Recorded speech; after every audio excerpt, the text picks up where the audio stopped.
செந்தில் பாலாஜிக்கு ஜாமீன் கிடைக்கிறதுக்கு ஒரு சின்ன வாய்ப்பு வந்துச்சு. என்னென்னு கேட்டிங்கன்னா, நேற்று உச்சநீதிமன்றத்தில் டில்லி துணை முதல்வர் மணீஷ் சிசோடியா அவர் ஏற்கனவே கைது பண்ணியிருந்தாங்க. 1.5 வருஷமாக ஜெயிலில் இருக்கார்.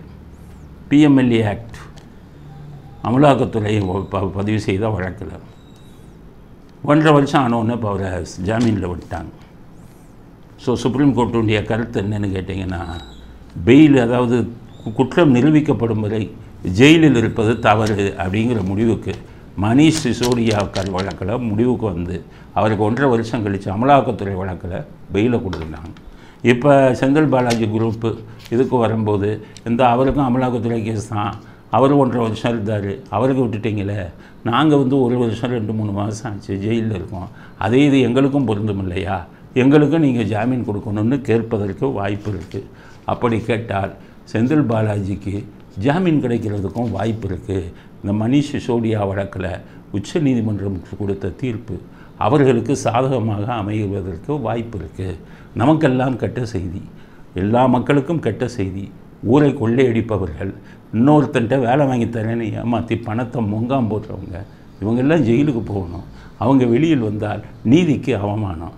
அது கவலை தரக்கூடிய விஷயம். நான் ஸ்டாலினுக்கு ஒரே மகிழ்ச்சி, பயந்துக்கிட்டே இருந்தேன். இவர் ஜெயிலில் இருக்க நம்ம மேலே உள்ள கோபத்தில் காட்டி கொடுத்துட்டாருன்னா, எவ்வளோ கமிஷன் கொடுத்தாரு, டாஸ்மாகுக்கு எவ்வளோ கமிஷன் கொடுத்தாரு, பாட்டிலுக்கு 20 ரூபா வாங்கினதில் நமக்கு வந்த கமிஷன் என்ன, அத்தனை கதையும் கந்தலாயிருமே அப்படின்னு பயந்து கொண்டு இருந்தார். அதனால் ஸ்டாலின் நிம்மதியாக அமெரிக்காவுக்கு சிகிச்சைக்கு செல்வார் என்று எதிர்பார்க்கலாம் அப்படிங்கிற கருத்தையும் பதிவு செய்வோம். அடுத்தது ஸ்டாலினின் கோயம்புத்தூர் பாசம். கோயம்புத்தூர் மேலே ரொம்ப பாசம் ஸ்டாலின். அதெல்லாம் இவங்களுக்கு எதிராக இருந்தது. கொங்கு மண்டலம் ஜெயிக்கவே முடியாது, கொங்கு மண்டலத்தை தான் பாராட்டணும். அவன் தான் சிந்திக்க தெரிஞ்சவன். ஒரு காலத்தில் அவன் தான் காரி துப்புனா அந்த திமுகவை ஜெயிக்கவே விட மாட்டான். ஆனால் கடைசி அவங்களும் 4000 ரூபாயை கொடுத்தோன்னா வாங்கிட்டு இந்த எம்பி எலெக்ஷனில் காலை வாங்கிட்டாங்க. ஒருவேளை அவங்க ஓட்டு போட்டாங்களா, இவங்களே இந்த கள்ள ஓட்டெல்லாம் போட்டாங்களான்னு தெரியல. இதனால் இப்போ கோயம்புத்தூர் மேலே அவருக்கு புது பாசம் வந்துடுச்சு. 40க்கு 40 ஜெயித்தோடனே உடனே முப்பெரும் மாநாடுன்னு கோயம்புத்தூரில் வச்சார்.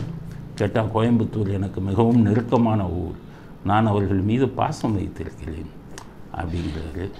அடுத்தது தமிழ் புதல்வன். அப்பா இந்த பள்ளியில் படிக்கக்கூடிய பெண்களுக்கு 1000 ரூபா கொடுக்குற மாதிரி பள்ளியில் படிக்கிற மாணவர்களுக்கு 1000 ரூபா கொடுக்குறாராம் ஸ்டாலின். ஐயோ, இவர் வீட்டு காசுலேருந்து எடுத்த மாதிரி, இவர் கொள்ளையடித்த 30,000 கோடியிலேருந்து எடுத்து கொடுத்த மாதிரி என்ன ஒரு பேச்சுங்கிறீங்க, அவ்வளவு பெரிய சாதனை அப்படிங்கிற.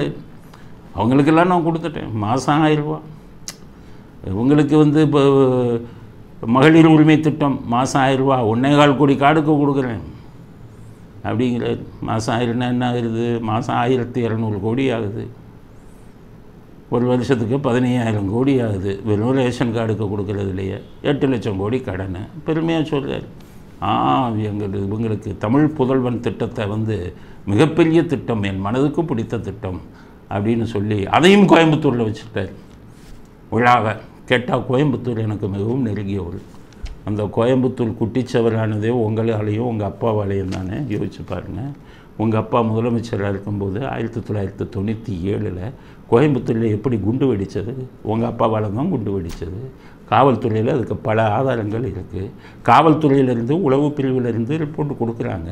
நீங்கள் பாட்ஷா உள்பட 5 பேரை குண்டர்கள் சட்டத்தில் அடைத்தார் ஜெயலலிதா, நீங்கள் அவரை விடுதலை செஞ்சுட்டீங்க. எல்லா இடங்களிலும் முக்கியமான இடங்களில் செக் போஸ்ட்டை போட்டால் ஜெயலலிதா. குண்டு செய்வதற்கான மூலப்பொருட்கள் கடத்தல் பண்ணி வந்ததுனால அவர் போட்ட செக் போஸ்ட்டால் அந்த கடத்தல் மூலப்பொருட்கள் கடத்தப்படலை. அதனால் அவர் இதில் அமைதியாக இருந்தது. அவர் ஆட்சியில், உங்கள் ஆட்சியில் அந்த இதுகள்லாம் நீங்கள் எடுக்க சொல்லிட்டீங்க, செக் போஸ்டெல்லாம் எடுக்க சொல்லிட்டீங்க. பாட்ஷா உள்பட 5 பேரையும் குண்டர்கள் சட்டத்திலிருந்து விடுதலை பண்ணிட்டீங்க. அதனால் மீண்டும் கோயம்புத்தூரில் ஒரு குண்டு வெடிப்பு நடைபெற வாய்ப்புள்ளதுன்னு சொல்லி உளவுத்துறையிலேருந்து ரிப்போர்ட் போட்டால் அதெல்லாம் நான் பார்த்துக்கிறேன்னு சொல்லி குண்டு வெடித்து அத்தனை பேர் செத்ததுக்கு காரணமே கோயம்புத்தூர் எவ்வளோ பெரிய மயானமாக காட்சியளித்ததுக்கு காரணமே உங்கள் அப்பா தானே. அதுக்கப்புறம் என்னாச்சு? அதுக்கப்புறம் அதோடு விட்டீங்களா? நீங்கள் துணை முதல்வராக இருக்கும்போது, கருணாநிதி முதல்வராக இருக்கும்போது தமிழ்நாடே இருட்டாக்குனீங்களே. கோயம்புத்தூர் பூரா பிஸ்னஸ் சென்டர், அந்த 2006லேருந்து 2011 வரை கோயம்புத்தூரில் எத்தனை கம்பெனியை மூடினாங்க, எத்தனை ஃபேக்ட்ரியை மூடினாங்க. உங்களுடைய திறமையும் இல்லாத ஆட்சினால தானே கோயம்புத்தூரே ஒன்றும் இல்லாமல் போச்சு. அந்த வகையில் 2011 வந்த உடனே தானே கோயம்புத்தூருக்கு விடிவு காலம் வந்தது. கோயம்புத்தூர் மக்கள் இதெல்லாம் பண்ணி சொல்லுவாங்களா? நீங்கள் செந்தில் பாலாஜியை வச்சு வீட்டுக்கு ரூபாயை கொடுத்து ஜெயிச்சுட்டு அதை நிரந்தரமான வெற்றி என்று கருதுகிறீர்களா ஸ்டாலின்? நிச்சயம் காலம் உங்களுக்கு ஒரு நாள் திரும்பும். இதே கோயம்புத்தூர் மக்களே உங்களை விரட்டி அடிக்கிறார்கள். அடுத்த தேர்தலில் உங்களை விரட்டி அடிக்கிறார்களா இல்லையா என்பதை பொறுத்திருந்து பாருங்கள். அதனால் கோயம்புத்தூர் ஒன்றும் உங்களுக்கு நெருக்கமான ஊர் இல்லை. நீங்கள் வேணால் அதை நெருக்கமான ஊர் என்று சொல்லலாம். ஆனால் கொங்கு மண்டலமே உங்களுக்கு எதிரான ஒரு மண்டலம், உங்களை வெறுக்கக்கூடிய மண்டலம் என்பதை 2026 சட்டசபை தேர்தலில் ஸ்டாலின் அவர்களே நீங்கள் உணரப்போகிறீர்கள் அப்படிங்கிற கருத்தையும் பதிவு செய்ய விரும்புகிறேன்.